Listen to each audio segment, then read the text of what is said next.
नमस्कार। मैं अशोक तिवारी अयोध्या से आप लोगों के बीच एक कोरोना से संबंधित बिंदु लेकर के आया हूँ।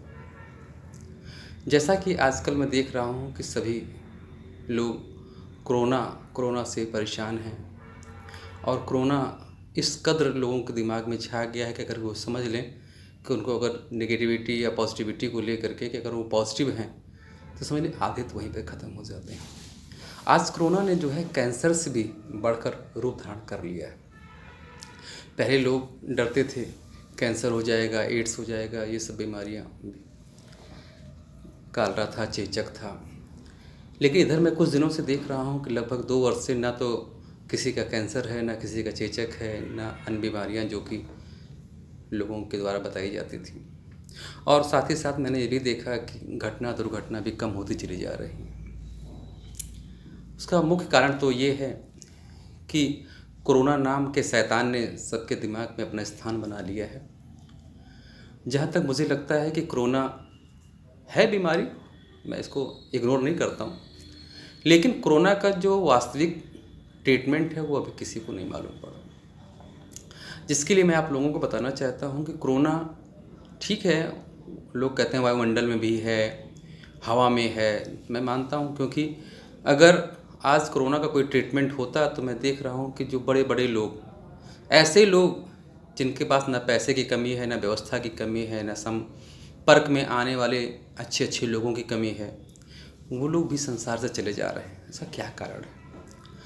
मुख्य कारण जो मुझे नज़र में आता है वो है कि हमारा वायुमंडल दूषित हो चुका है और जो प्रदूषण है वो अत्यधिक मात्रा में समाज में फैल चुका है।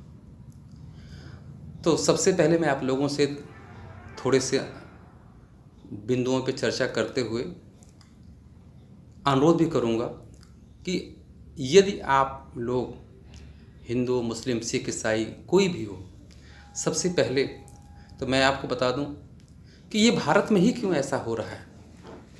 क्यों भारत में ही? केवल भारत एकमात्र ऐसा देश है जहाँ पे कोरोना से इतने लोग पीड़ित हैं। वो एक अलग चीज़ है कि आज हमारी जनसंख्या जो है बहुत ज़्यादा हो चुकी है। लगभग 70 देशों के बराबर केवल हमारे भारत की जनसंख्या है। और जो अन्य गतिविधियां हैं, जैसे कि ब्लैक मार्केटिंग करने वाले, सरकार के खिलाफ रहने वाले, ये लोग भी अपनी कहीं न कहीं कुछ गतिविधियां कर रहे हैं, जिससे समाज में कुरीतियां और दूसरों के प्रति दुर्व्यवहार की भावना उत्पन्न हो रही है। मैं नहीं जानता हूँ क्या है, लेकिन मैं इतना कहना चाहता हूँ कि हमें स्वयं सुरक्षित रहना है। जैसे मास्क लगाना, सैनिटाइज़र का प्रयोग करना, जैसे मैंने पहले ही बताया था। लेकिन उसके साथ साथ मैं कुछ और भी अन्य विधियाँ बताना चाहता हूँ, जिसे आप ध्यान से सुनें। पहली विधि है कि हमें कपूर, लौंग, हवन का प्रयोग करना चाहिए और घरों में अत्यधिक हवन सुबह शाम मिला करके करें, ताकि जो वायुमंडल दूषित हो गया है, जो कीटाणु आ गए हैं, जो वायरस आ गए हैं वायुमंडल में, वो नष्ट हो जाए। और साथ ही साथ मैं आपको बता दूं कि जैसे नीम की पत्तियां, पुराने ज़माने में लोग क्या करते थे, नीम की पत्ती है, तुलसी की पत्ती से काढ़ा पिया करते थे। आज तो सब आर्टिफिशियल काढ़ा भी पैकेट में आने लग गया। क्या है उसके अंदर कुछ पता नहीं है, बस ये है कुछ घास फूस टाइप से डाल दिया जाता है, जिसको लोग पीते हैं, कड़वा लगता है, खाते हैं, पीते हैं, ठीक है। लेकिन अब आजकल घरेलू नुस्खों को ज़्यादा इस्तेमाल नहीं किया जा सकता। तो मैं बता दूँ कि घर में ही आपके यहाँ तुलसी का पत्ता है, दालचीनी है, अजवाइन है, काली मिर्च है, लौंग है, अदरक है, सौंठ है, हल्दी है, इन सब का सेवन करें। ज़्यादा बाहर के सामान पर न जाएं। प्रयास करें घर में ही रहें, सुरक्षित रहें। इम्यूनिटी पावर को स्ट्रॉन्ग करने के लिए फल हैं, फ्रूट्स हैं, सब्जियां हैं, साग सब्जियां हैं, दालें हैं, इन सब का सेवन करें और नकारात्मक विचारों को अपने मस्तिष्क से निकाल दें, क्योंकि नकारात्मक विचार ही आपको सबसे बड़ी दुखदाई, और आपके मन में जो नकारात्मक विचार होते हों, आपको कहते हैं कि चिंता चिता के बराबर होती है। यदि मनुष्य को पता चल जाए कि मुझे ये बीमारी है, तो निश्चित तौर से वो आधा मृत्यु को प्राप्त हो जाता है।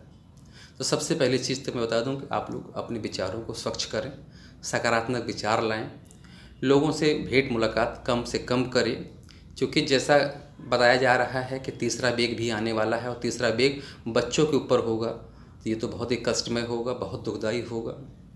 तो बच्चों के प्रति हम कितने संवेदनशील होते हैं ये हम ही समझ सकते हैं।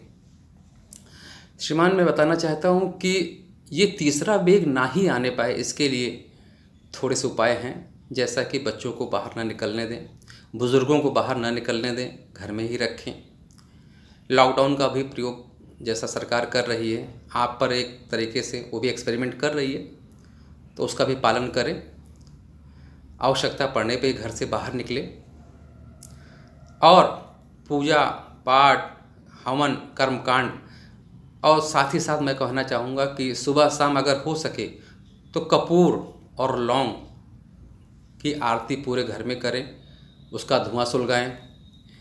हो सके तो सुबह शाम आम की लकड़ियों में नारियल और देसी घी और हवन को मिला करके थोड़े से भगवान के प्रति जो है श्रद्धा को भी अर्पण करें। इससे भी हो सकता है बैक्टीरिया मरेंगे। तीसरी चीज़, नीम की पत्ती, तुलसी की पत्ती, 2 काली मिर्च, 2 लौंग, इलायची का सेवन करें। इससे भी हमारी इम्यूनिटी पावर स्ट्रांग होगी। जैसे जैसे हमारी इम्यूनिटी पावर स्ट्रांग होगी वैसे वैसे हमारे कष्ट के दिन कटते जाएंगे और हम समाज में एक नया मुकाम प्राप्त कर लेंगे।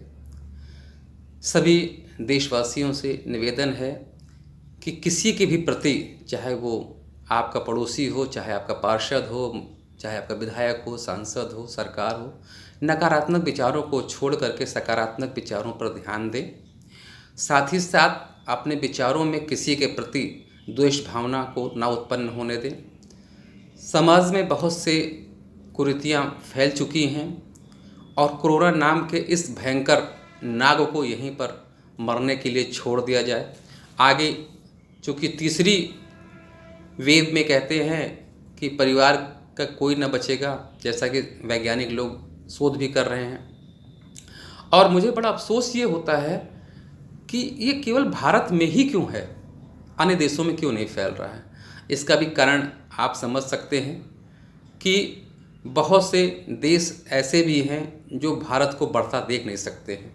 आज हमारा भारत जो है विश्वगुरु बनने जा रहा है, तो इसमें दूसरे देशों के भी षड्यंत्रकारी जो हैं वो भी आज छोटे छोटे कंट्री ऐसे जिनकी कोई औकात नहीं थी वो भी भारत को मदद करने के लिए तैयार हैं। तो इसका क्या कारण है, इस पर ज़रा विचार करें और अपने विचारों में सकारात्मकता लाएं।